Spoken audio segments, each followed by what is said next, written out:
Running back Le'Veon Bell will make his season debut against the Rams on Sunday after serving his 2-game suspension. Bell played the majority of the Steelers' offensive snaps last season, second highest among NFL running backs, and Pittsburgh has won 6 of their last 7 games against the NFC West, while St. Louis has lost 7 of their last 8 against the AFC North. Very interesting.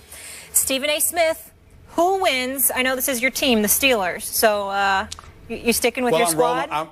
I'm rolling with my squad, but it's not because they're my squad. It's because I don't really believe in the St. Louis Rams as of yet. I know that their defense can really, really get it done, but the Steelers are the number 3 ranked offense in the NFL. They're number 1 in yards. They're the number 2 passing attack. They've got an all-pro in Ben Roethlisberger, who's already passed for 720 yards in this season and is completing about 72% of his passes. You've got a receiver in Antonio Brown that I consider the best receiver in football at this particular juncture, already having about 22 receptions for 328 yards. This is without Le'Veon Bell because they had D'Angelo Williams back there, who they acquired in the offseason when he departed from Carolina and ended up coming to Pittsburgh. He was averaging about 5 yards a carry. Now you got Le'Veon Bell to throw up in there, who's going to be anxious to get going himself. Now, there's a lot of noise being made about the arrival of Todd Gurley, and obviously he couldn't come soon enough. The Rams accumulated this 213 yards and 11 first downs last week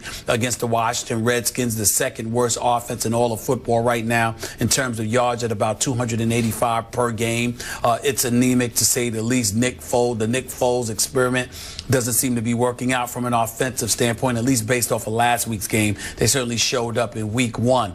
But I just think at the end of the day, Skip, the Steelers' offense is so prolific, they're going to score points on anybody. Now, that front 4 to that front 7 in St. Louis, they're going to get after Big Ben, and he's not the scrambling. The way he shrugs off most dudes, he's not going to be able to do that to Quinn and McDonald and those guys the way he's normally capable of doing, in my estimation.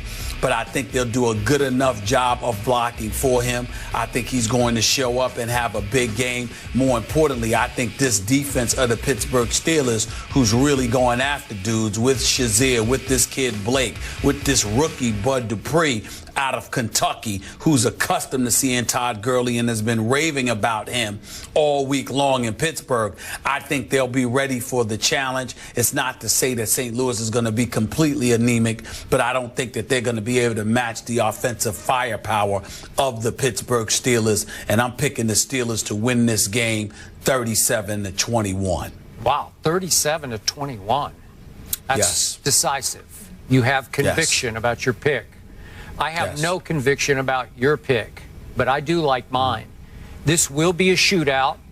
This will be, I think, the most entertaining game of the whole NFL Sunday. Really? I just believe it's going to be great to watch because they're both going to go up and down the field on each other.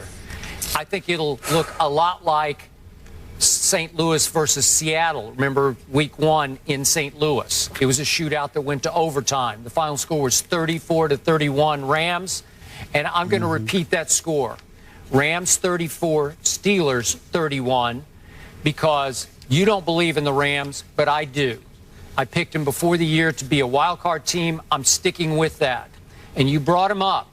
While Le'Veon is back finally for your Steelers, Todd Gurley, for the first time, is going to make an appearance for these Rams.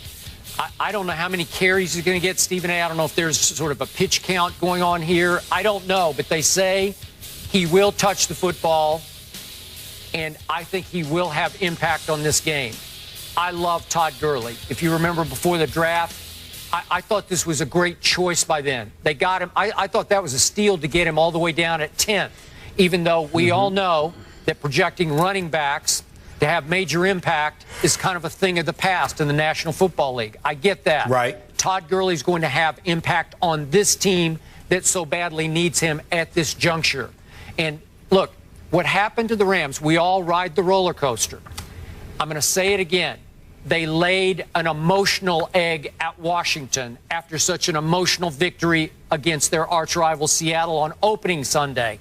They did not take the Redskins seriously enough, and they came out flat, psychologically flat.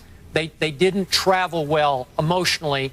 They fell behind 17-0 at half, and Matt Jones ran the football right down their throats. So can Le'Veon and D'Angelo continue? They probably will. They're going to get theirs. We know Ben's going to get his. We really know that Antonio Brown is going to get his again and again. But little Tavon Austin's going to get some too with Nick Foles. I like them on their home turf. I like the crowd behind them. I like the shootout.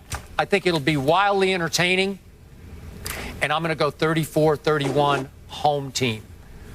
I'm not sold on Todd Gurley the way that you are. I'm not questioning his talent because I know his big time. I have no questions about that. I'm just one of those people, Skip Bayless. I always believe he's run too high and that he's ripe to get hurt on the NFL level, and I really question his durability on that level. I know he's big time. There's no questioning his ability, but 10 months off a surgically repaired knee and your first encounters against the Pittsburgh Steelers, I understand. I'm just not the believer that you are as of yet. We'll see what he does. I have no doubt that he'll have some semblance of an impact because the brother can play. But I just don't know if this is the game that he's going to make that much of a difference. But wait I'm still sticking with my Steelers. Yeah, but I mean, these aren't the Steelers of your childhood that no, pulled you in as a fan, curtain. right? They're not the steel curtain. It's not Joe Green out there, right?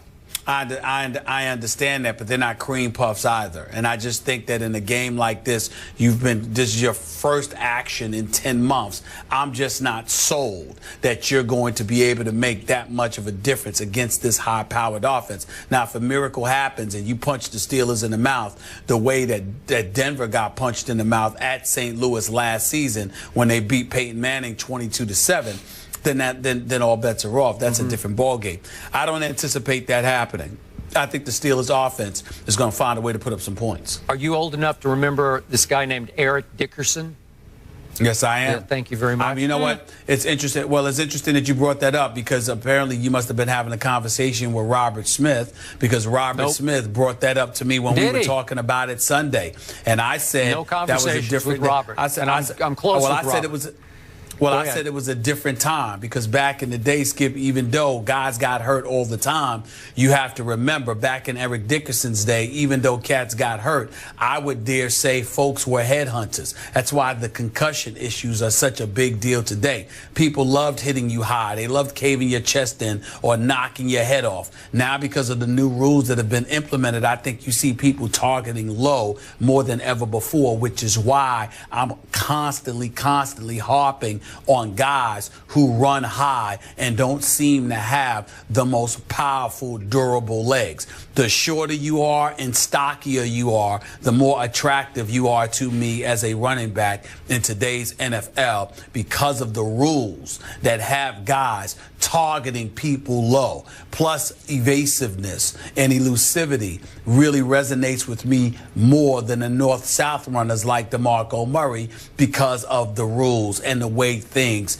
are, implemented in this day and age. Even though DeMarco Murray had more yards and he was clearly more effective, if I'm Chip Kelly, at least based on the first two games we saw this season, I'd much rather have LaShawn McCoy, who's shorter and more elusive than a DeMarco Murray, because I think those guys tend to last longer. Okay. That is my concern for Todd Gurley. Okay. He'll run over you. He's big time, but I think that he might get himself hurt. My point about Eric Dickerson is he ran as high as any great back I've ever seen. Had a very high center of gravity, and he did okay. He did okay. He was really, really good. And he was durable. I get tired of people bringing up the Eric Dickerson comparison because what we need to recognize is high or low, short or tall, it doesn't matter. Most people who have played in NFL history ain't Eric Dickerson. No matter how talented Todd Gurley is and a whole bunch of other dudes, they ain't Eric Dickerson. You've got to prove that over the test of time. You can run for 2,000 yards this season. I remember a couple of years ago, even though Doug Martin is not the tallest dude in the world or anything like that, we were talking, you had people talking about him like he was the second coming to Emmitt Smith. And then he disappeared for a couple of years. Well, all I'm saying is that he had that one big first year. No, I know. Well, he had a fantastic first year. All I'm saying is we're not questioning their abilities. I don't want anybody to confuse it. I know that Todd Gurley is a stud talent. I'm questioning how long he's going to last because of how high he runs. That's all I'm saying. Okay, but when you dominate the Southeastern Conference the way he did in big games on national TV, I'm good. Well, you got to remember. Well, bet on me with this one. If you remember, Skip, he was at Georgia. And he got, and you know, they had to sit him out for those couple of games off of some contract. And I went, and I was going off because I said, if I were him, tell Georgia to go kick rocks. I wouldn't look back. I would not come back and play, go to the draft. He decided to come back after a few games. What happened? He got hurt. Yep. And I said, don't come back because you might get hurt. Remember that? You said it. All right. Stephen A's going Steelers. Skip's going Rams. And you'll like this. I'm going Steelers 28-27 over Rams, but Skip, I'm going to give you a revisit. Skip, Eagles Jets. I reserve the right to change my opinion on Eagles Jets. Right? Yes. You guys always reserve the right, and I'm switching it.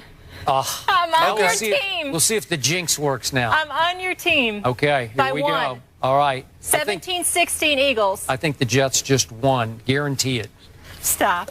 Why are you such a hater? No, I'm not a HTTR is hater, right? Not hail to the Redskins.